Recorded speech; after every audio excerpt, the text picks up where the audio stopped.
Welcome to the Intellectual Freedom Podcast. Here we analyze politics, culture, technology, and society at large through the lens of critical thinking and open-mindedness, not demagoguery and partisan hyperbole. I am David Hopkins, Professor of Humanities, your host and your guide. So without further delay, let's go ahead and get started. You know, I received some excellent feedback from people on the last podcast, which I talked more about political deception and the tactics, tools, the psychology of deception, but I really left the mainstream media and the press out of the focus to spend more time on tactics, psychology, cognitive issues that can manipulate us. So hearing from people who think this topic warrants more discussion, this time I'm going to stay closer to the topic of mainstream media and shift the focus that direction. So, you know, in preparing for this particular podcast, I thought it would be rather boring to just regurgitate the same thing about the media that we hear every day, that they're quote-unquote fake news, they're shamefully biased and self-serving. You know, by now we all know that this is pretty much the case most of the time. You know, if it's new to you, this idea that, whoa, really? The media is biased? You know, somehow maybe you were hiding under a rock somewhere, or you still believe our media is an honest broker presenting both sides equally or impartially just delivering the news. I mean, you can Google for yourself media bias and you can see the studies that show how incredibly biased these are, and you can just read those for yourself. But I think for the most point, the argument has pretty much been made and proven, you know, minus a few good sources here and there that are at least trying to strive to be news sources. The news media in general, as we know it, or as we knew it in the past, is dead. You know, what is more interesting to me is not that it has happened, but how did it happen and why did it happen? Going beyond the surface of this is actually much more intellectually challenging, and I think it provides more insights than the same old boring, obvious statements on biased news. You know, then finally at the end of the podcast, I'll discuss quickly, you know, some things we can all do going forward to try and navigate the landmines of the media machine and finding some of those good quality sources. So many of us, myself included, I mean, I still feel anger at times when I turn on cable news or I read a biased, venom-spewing article produced by our self-proclaimed, you know, the esteemed news media. We have seen the bias so many times and we know it's there, but deep down it does. It still bothers us, and anger can still boil up when we hear those biased news stories. You know, even though our expectations really are that they will be biased more often than not, and they will skew stories, and they will create reams of content based on things like anonymous insiders over and over again. So the question really we have to ask ourselves is, why are we still upset? Why do we have these expectations of impartiality when they've proven time and again not to have them? You know, I do believe deep down we almost mourn this loss, this death of the news media, because here's a fact: in a free society, a democracy like the United States of America, we know the indispensable value of a free, honest, and unbiased press. And our founding fathers of this nation, when you study it, surely understood this as well. You know, Thomas Jefferson, you know, said that our liberty depends on the freedom of the press, and that cannot be limited without being lost. And here's a quote directly, quote, "No government ought to be without censors. And where the press is not free, no one ever will." In a functioning democracy, the people, we have the right to know the facts, not political narratives, not the Democratic or Republican quote unquote version of the truth. The press, from the very onset of our country, was supposed to serve as the watchdog. The media is supposed to be our check on governmental power and corruption. For our democracy to work efficiently and effectively, we, the people, the ones that actually decide who to elect into office, we need to be well informed. And this is becoming increasingly difficult over time. So when the news media is doing its job properly, they are educating voters, telling all of us about the goings-on in government. They're giving us updates on political candidates, both the pros and the cons of each. We shouldn't have to switch from one channel to the other to get the pros and the cons. The relationship, when it works right, it's very synergistic. A free press can only exist in a free society, and a free society cannot flourish without a free and independent press. Each of these are indispensable to the other. So I believe so much of the anger and the resentment we have towards the modern news media is a sense of betrayal.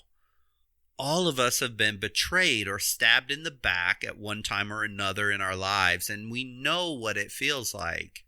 In many ways, the media has betrayed us.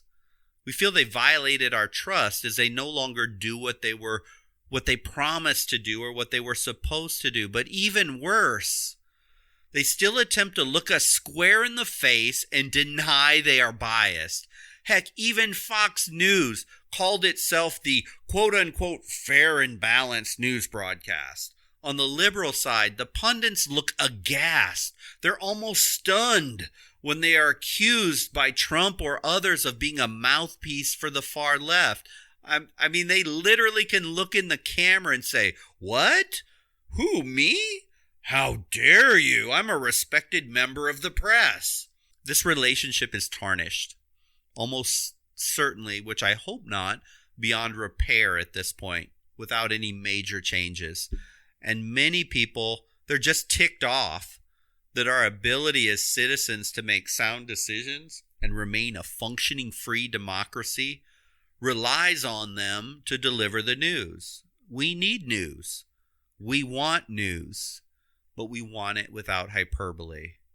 It's not a coincidence that when socialist regimes or communist regimes seize power, the most important industry to take control over is the media.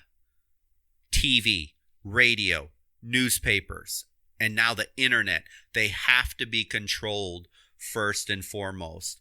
In short, the founding fathers were absolutely correct. It is impossible to have a truly free and democratic society without a vibrant and a healthy press. Sadly, I believe this sickness in the soul of the press is terminal. The loss of incredible potential is staggering. As I thought through this potential, really, it's a dangerous word, right? In our personal lives. Oh, that kid has so much potential. This company or this product has so much potential.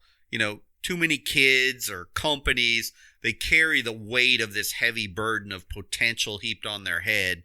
And that can lead to anxiety, stress, or failure. But in the news media, what could have been almost angers me as much as the betrayal. I can see in this age of technology and access to so much data, so much reach, the potential of a noble, honest, insightful media digging out facts, real facts, and the ability to deliver truth that is vetted analyzed, scrutinized, and quality checked, then distributed to all across huge swaths of video, social media, web articles, TV, radio. I mean, it could reach billions instantaneously to educate everyone on what is going on, true and real, and honestly, it would keep politicians in check. Think about it. With our access to information, it's unlike anything we've ever experienced before.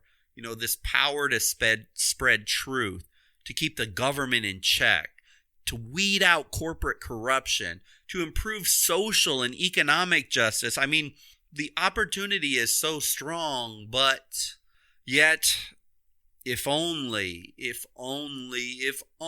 the media were trustworthy, honest, unbiased, disciplined, focused on a mission of service, you get the whole story.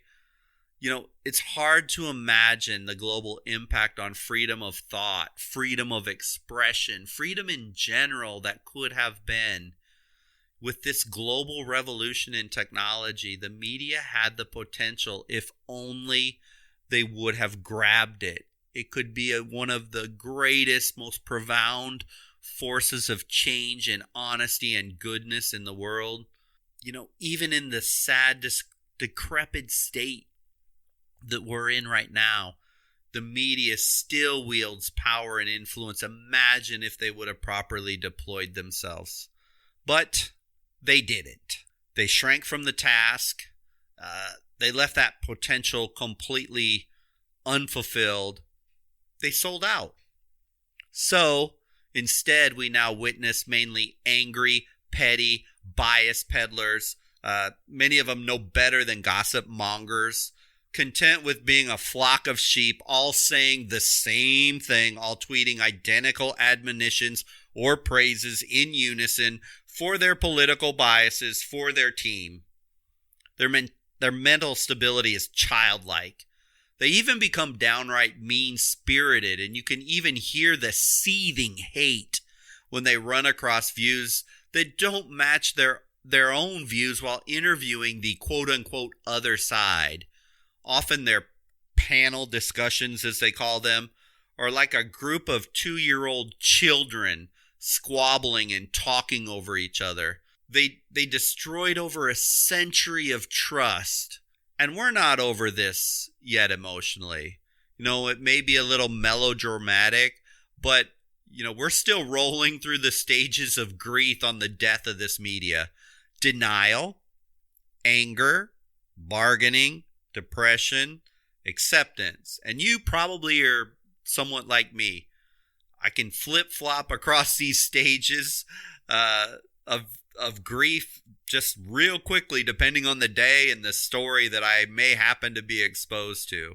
So I don't want to waste time in this podcast to debating those on the left who despise Fox News because they take the conservative slant and say, well, yeah, that ridiculous Fox News, they're not really quote-unquote news. Well, here's a news flash. None of the cable networks provide much, if any, news, especially in the political arena. If you can find one, and you may find some out there that are actually still doing news reporting, and I think they're great, and I hope they gain traction. I hope they get tons of audience. But let's be honest, it's really hard to find them anywhere. Or if you're on the right, we don't need to begin the CNN sucks chant that we hear at Trump rallies. Yes, they do suck. Pretty much all of them suck all of the time in regards to delivering political news. So, trust in the media. I saw a recent survey that literally said trust in the media as it's at an all-time low ever since they've been monitoring it. So both sides of the political party can agree on something here, that the media is not trustworthy. I mean, trust in institutions actually had the media ranked lower or below Congress. Now, in our current climate, to be trusted less than Congress, that is an epic feat of failure. And that's where the media is at right now. But let's move beyond the obvious premise. The media is dead. First, what caused it to die? Then, of course, the more challenging question and the very sad conclusion of why did this even happen? You know, if you're old enough, I'm sure you remember the evening news. I definitely cannot remember Walter Cronkite, but Dan Rather, Tom Brokaw would come on. There would be a single trusted voice, and they literally read the news. They weren't pontificating or giving their opinion. They were literally reading the news. And there was a day when this happened. Go to YouTube, pull up Walter Cronkite and one of his newscasts, and you can see that.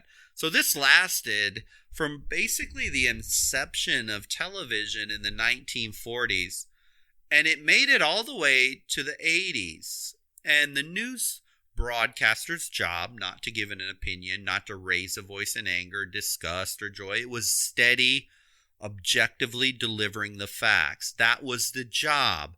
That was the expectation. They garnered incredible trust, and people would listen in and they would hear it, and they could accept it for the most part as being fact. In print, Americans would pick up a newspaper and read news. And if you wanted opinion, you very clearly would go to the opinion section of a newspaper, and the two would never cross.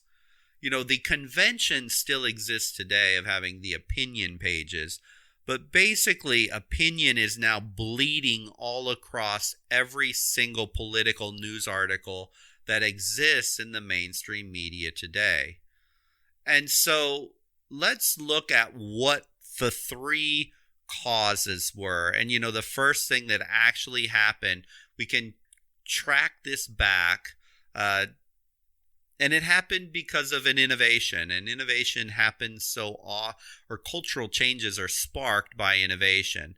And really, if we look at the year 1980 and the advent and the launch of CNN and cable news, this literally revolutionized the news media from the outset, because we went from standard half-hour, hour-long broadcasts to news running 24 hours a day, 7 days a week, over 8,000 hours of broadcast time in a year.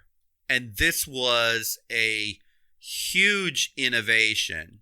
So here sits the cable news company. They need to fill up content not for 1 hour in a day and scour the country and the world to come up with an hour. They now need to fill up their station and their broadcast time all day long. And in the void of substance, the channels had to begin manufacturing stories. They had to amp up dramatically topics, the drama, the urgency, the importance. Thus began the quote-unquote breaking news hysteria of cable TV, with no news reporter, investigative reporter, but instead TV personality types.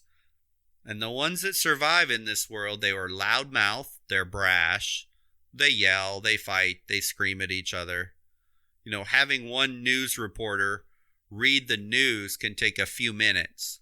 But read a snippet of news, then bring in a panel of 3 partisan blowhards, and you can go for 30 minutes or an hour long. You know, those talking head personalities, they burst on the scene because now you had to fill 24 hours a day. So the seed was set literally from launch with CNN. And I want to make a comment here. You know, this isn't the CNN of 2020 that we're talking about.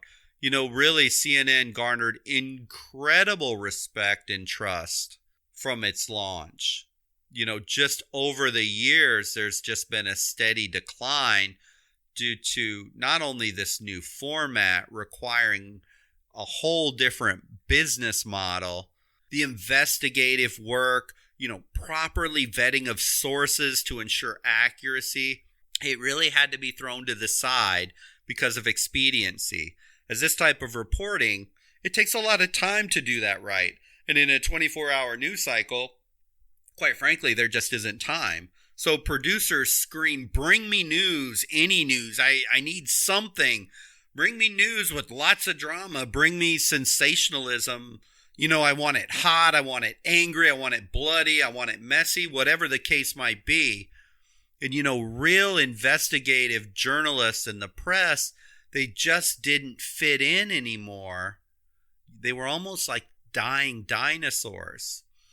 There wasn't any money left for them. It simply didn't sell to be deliberative, to be impartial, to be reasoned, to analyze both pros and cons on any given argument or issue. That's boring. And so instead, we get these voices that started to thrive in this new news cycle. And who are these people? Sadly, a lot of them were empty suits and skirts. They were partisan hacks with this food fight panel, screaming, yelling, talking over each other. And I want to talk about this food fight model. And you can see it tonight if you want to. Just turn on Fox, listen to Sean Hannity, turn on CNN when they have a group of people all on the stage. But basically, you know what it looks like. They take a partisan host. Then they bring in a quote-unquote panel of experts. They hold really cool titles like quote-unquote senior political analyst or former White House official, former chief of staff, former representative of Congress, former Washington insider, or, whatever they want to bring in. And if the host is liberal, you'll make sure, and you'll notice this, that the panel will consist of 2 or 3 liberals, but they'll put one token conservative on there. Then the food fight model says, throw out a topic, just a little snippet of news. Maybe it's one of Donald Trump's tweets, or maybe Trump visited somewhere. And then the yelling, the screaming, the name calling ensues. They draw these dramatic conclusions. Oh my goodness, this is actually going to mean the end of democracy as we know it. That type of just crazy, off the cuff, really loud, really brash. Sometimes they speak over each other. Sometimes they yell. Sometimes they name call. The one who out talks the most usually wins. And, if by some chance of miracle they give the token conservative just enough time and it appears like he's going to win, the host will step in, remaneuver, and recast the whole thing so that the exact outcome is achieved at the end of that segment. And each segment, 2 minutes, 5 minutes long. Then they'll move on to the next and they'll start the whole thing all over again. We can reverse that dynamic on the conservative side because it works identically the same way. There's some shows that won't even bring in anybody from the other side whatsoever. They'll throw out a quote-unquote topic for debate, but there won't be anybody actually on the other side to debate it. So, it's the same thing, and it is a food fight model. And it's literally impossible to gain knowledge on any given topic amidst the chaos of that thing. 25 years ago, who would have ever imagined a day where a TV news show would be without any nonpartisan journalists? And that's the cable news business that we're seeing out there right now in a nutshell. It isn't so hard to see why the quality of news reporting is dropping based on what you're seeing in the cable news networks. Just the next time you go out there, turn on CNN, turn on Fox News, and you can see it very clearly. It is so easy, fast, to give your opinion on anything. You could ask me anything. I got an opinion instantaneously for you. I probably don't even have to think it through a whole lot. We all do that. But if you throw out a bunch of know-it-alls in front of a camera and drop one snippet of news and the talking heads, they could go on for hours if you don't interrupt them with commercials and, broadcast scheduling time by the producers. So we all know people that are always right on everything. Some may be very close to you, even in your family. Drop a fact, an event, or a little occurrence, and they can drone on endlessly exactly with the right answer. And this is what we're dealing with most of the time with cable news networks. But on the other side of the coin, to be a truly investigative journalist, and there are still some out there, it requires patience and diligence, intellect, this ability to weigh and analyze options. They're dying beasts, unfortunately, in our modern media. So no wonder we don't trust the news. Most of what we call news isn't news anymore. It's opinion blathering. But I think you get the point. Time to move on. Let's talk about the second thing that happened. And I don't think this gets enough attention in the overall destruction of trust by people in the news media. And it's actually kind of a boring one. It's an FCC regulation. And, before we go there, I just want to give a little aside. And I always talk to my students about this. Many times it isn't headline legislation politicians are debating that are the most important to us. A lot of times the politicians, they like to focus our attention on the bright lights, the big cameras, the big breaking congressional hearing or debate. Politicians love those because the camera lights are really bright and they get tons of personal attention when they get to ask the questions and give their little diatribe speeches. Most of the time, these things lead to nothing. They'd like us to focus on those things. But really, where the terrible, big, tough decisions happen are usually in those things that don't get a lot of airtime. So this happened in 1987. And if some of you who were around and paying attention, you may have noticed this. But now it's kind of forgotten news. But in 1987, one of the most fateful and terrible decisions ever made in regards to the news media happened. Back in the day, Ronald Reagan was president, and the Democrats controlled both the House and the Senate. So it was a bipartisan Congress when this massacre occurred. There was an FCC policy that had been intact to regulate media basically since the onset of television. And it was called the Fairness Doctrine. It was a wonderful idea, actually.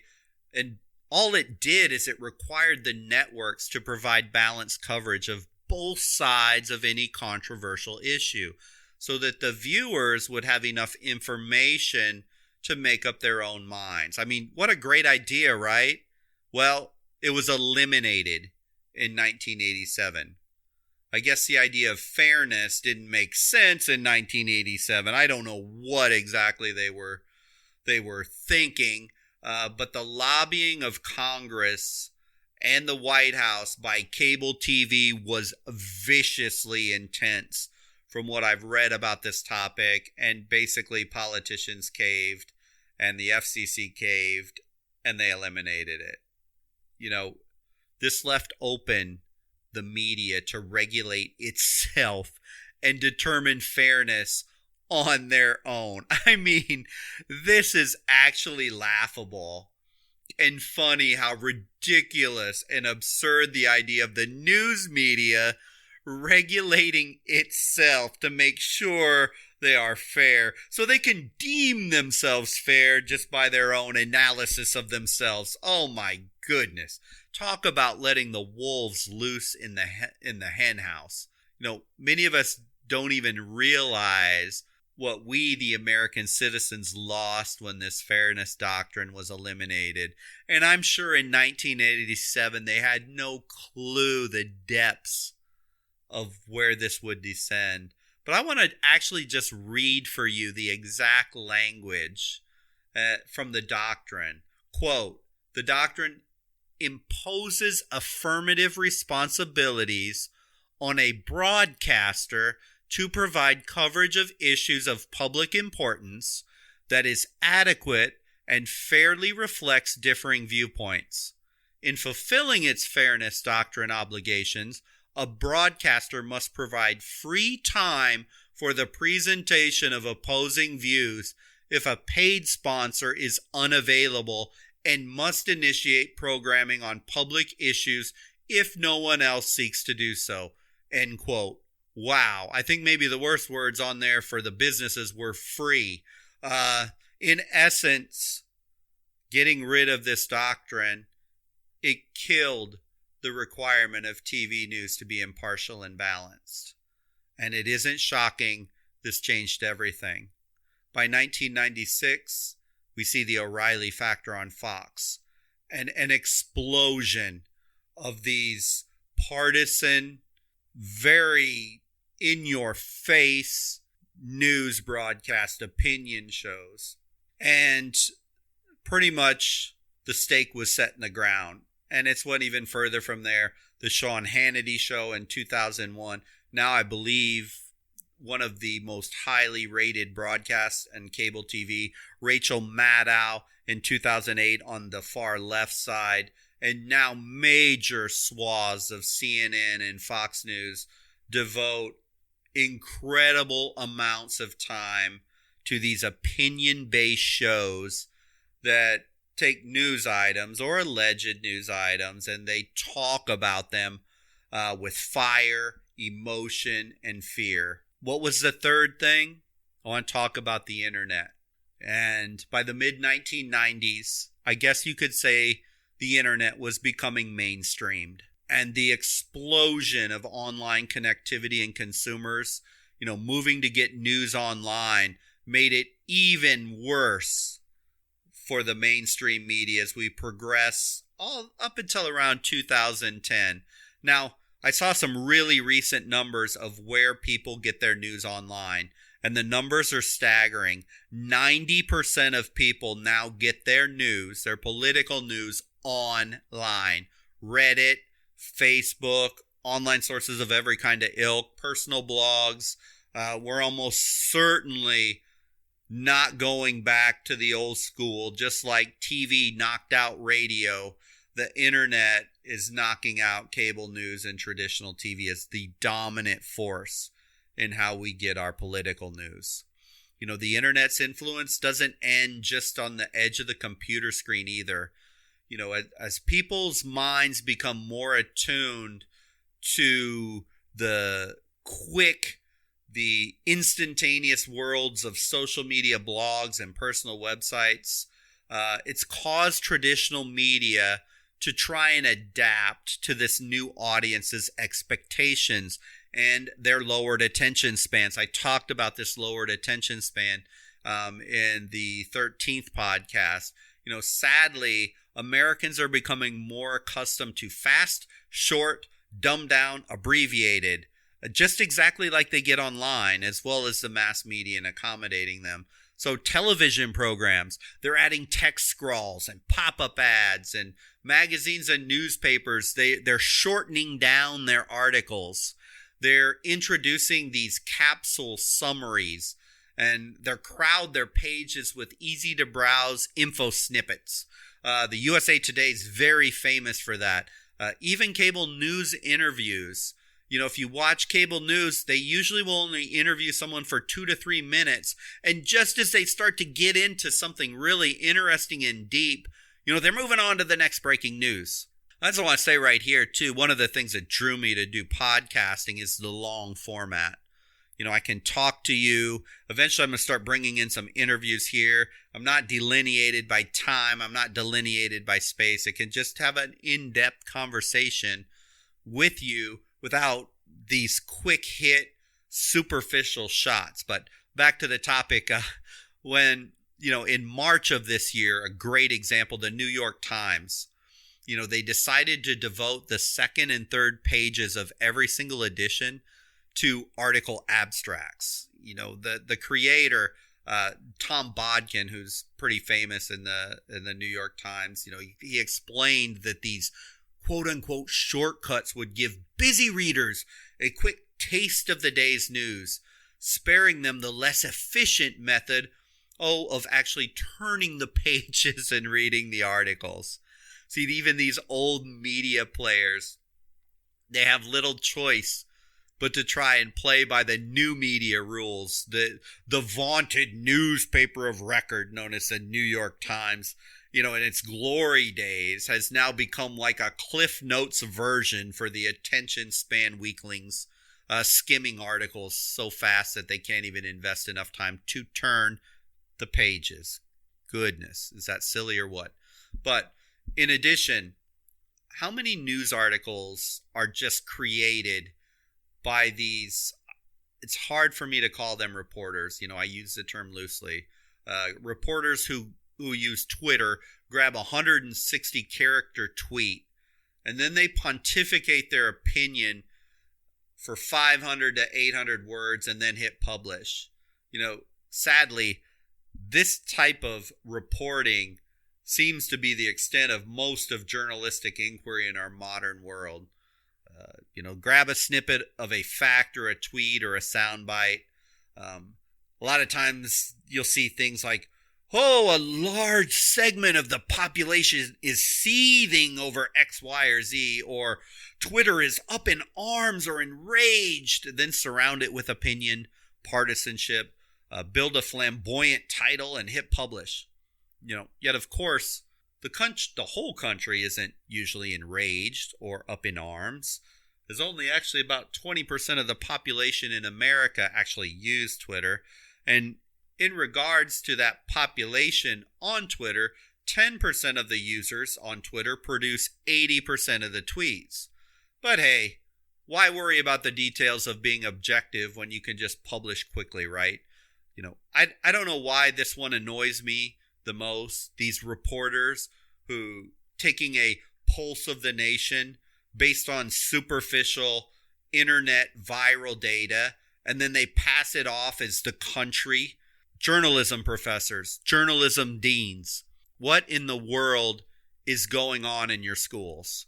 How are graduates entering the workforce like this? Where is your influence on the media industry in general? Why are we pushing out partisan drone graduates into the industry? I want to understand this.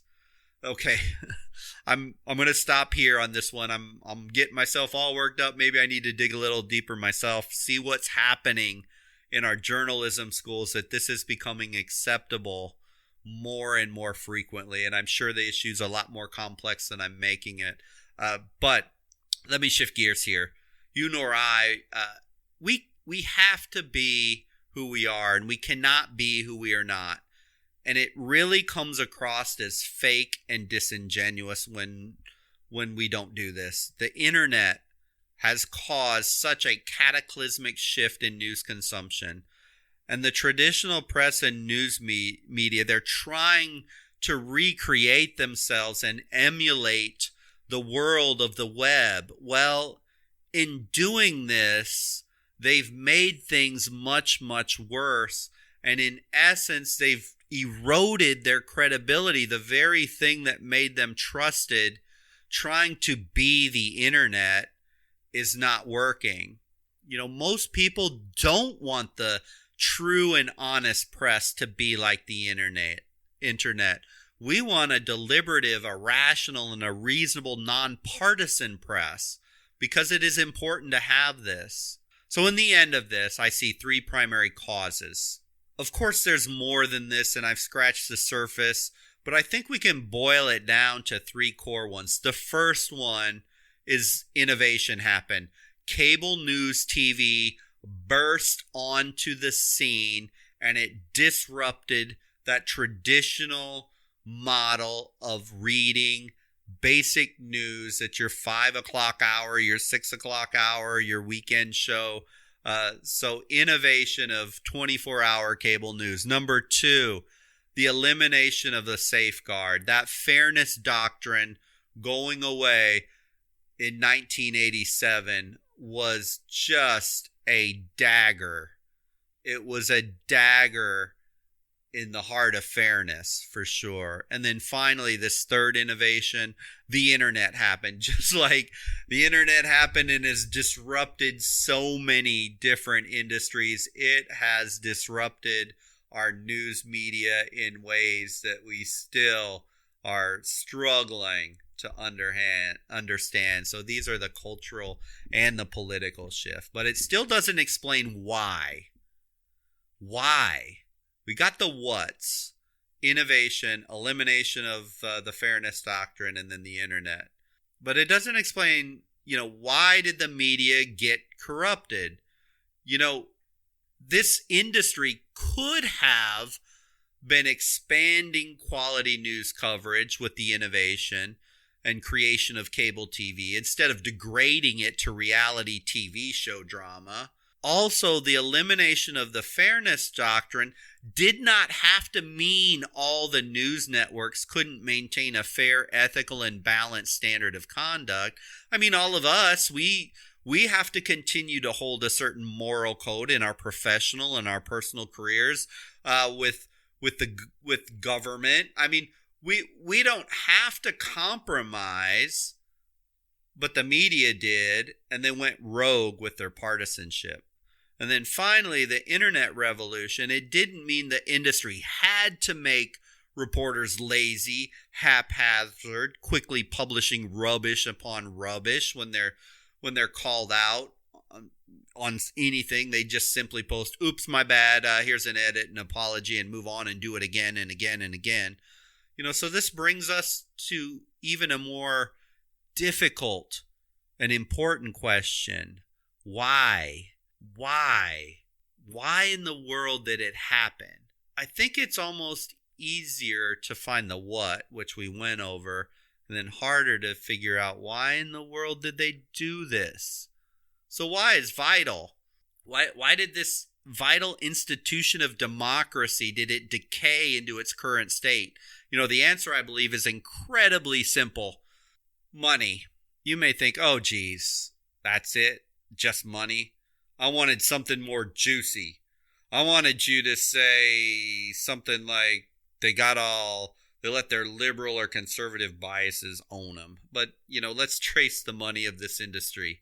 Nearly all news and content distribution right now is controlled by a very select group of giants. It's so select, I can tell you their names in about 5 seconds, and you're going to recognize every single one of them probably. Time Warner, Walt Disney, Viacom, Seagram, News Corp, Sony, GE, and AT&T.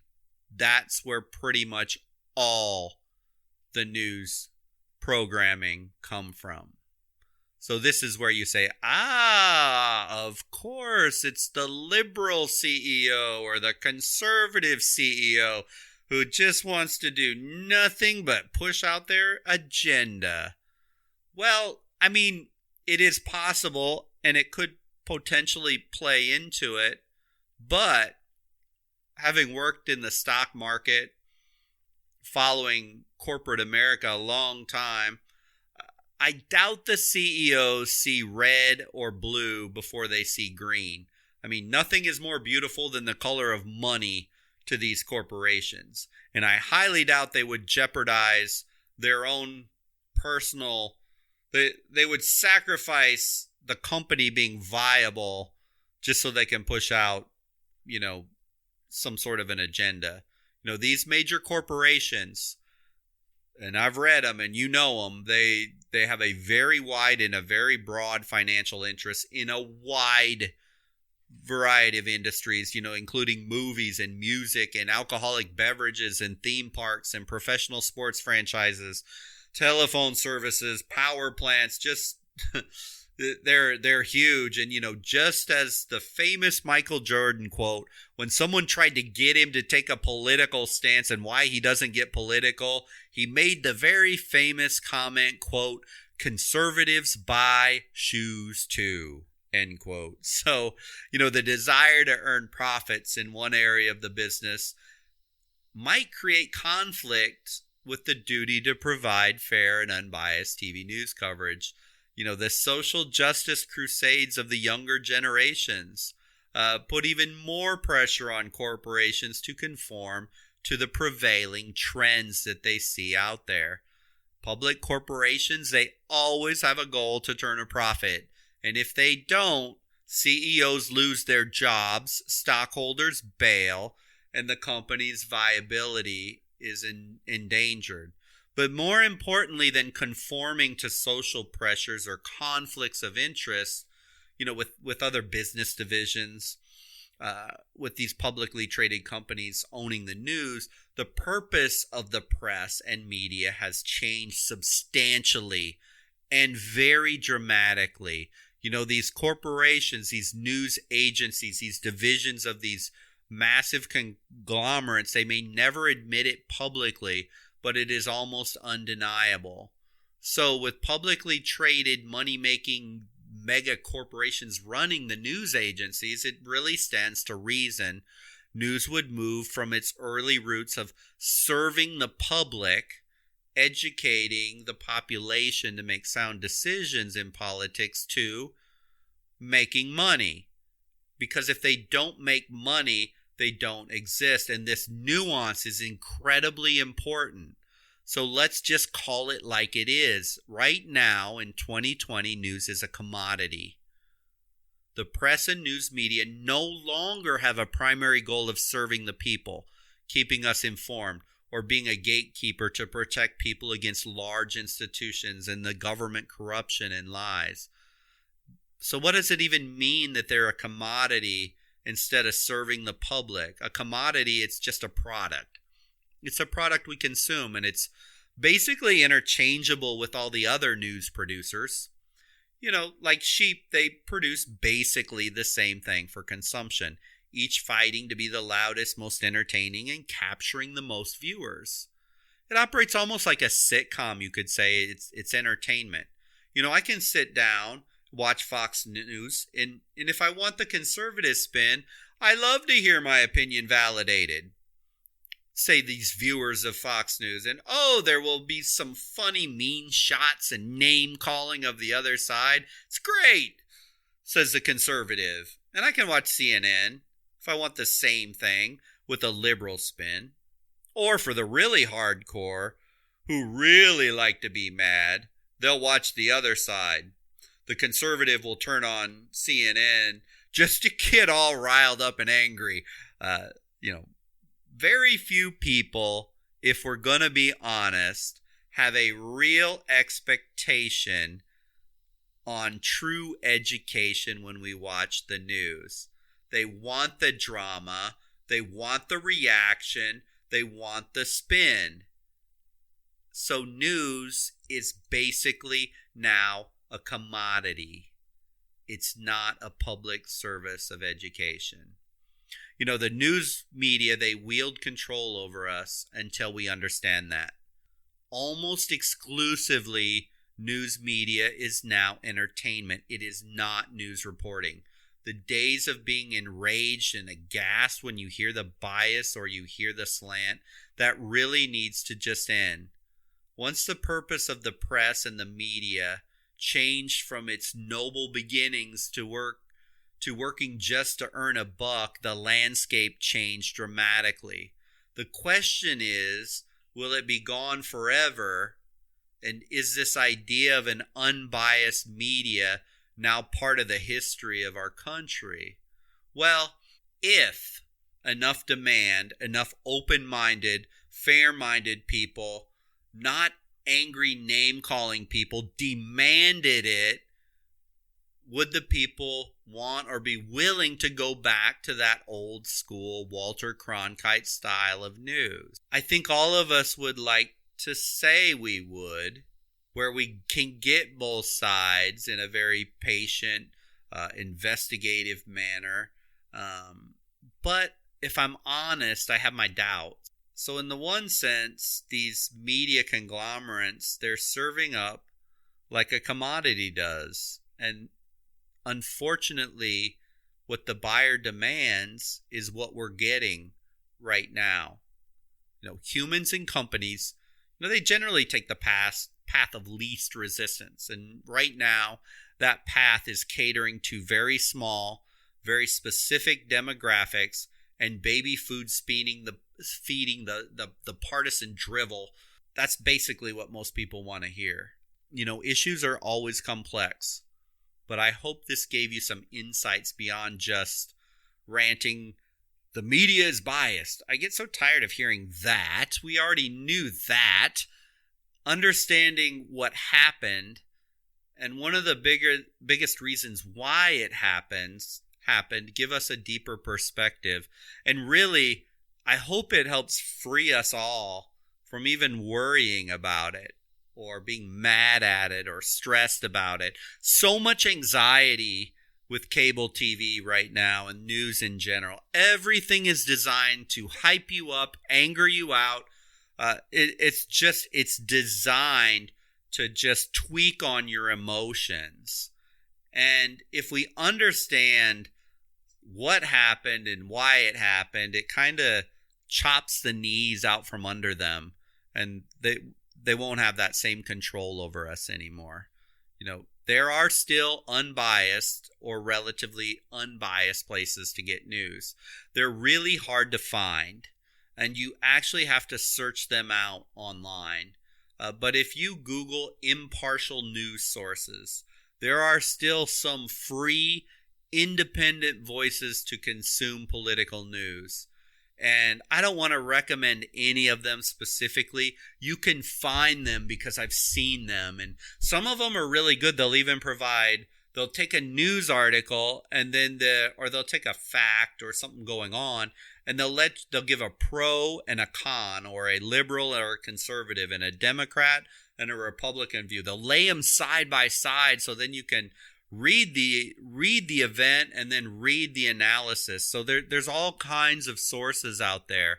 And like I said, just Google impartial news sources and start sifting through the type that you would like to see, because they're out there and I know you can find them. So I want to thank those of you that, wanted me to talk a little bit more about the news media in general. And I hope you found this helpful. In short, those founding fathers were absolutely right. It's impossible for us to have a truly free and democratic society without a healthy press. But if the reason why our press is so corrupted and so biased right now is because they're money hungry, the only way that will ever change is if the people start rejecting en masse that format. They stop watching food fights. They stop watching shows that are just completely politically biased. And instead, people start seeking out, moving towards, and listening, watching, reading sources that are unbiased. Then those that have power, and you hit them in the pocketbook, they may start to change, and they may start to evolve back towards a more unbiased approach. But it all starts with us. It doesn't start with them. They will react when we react.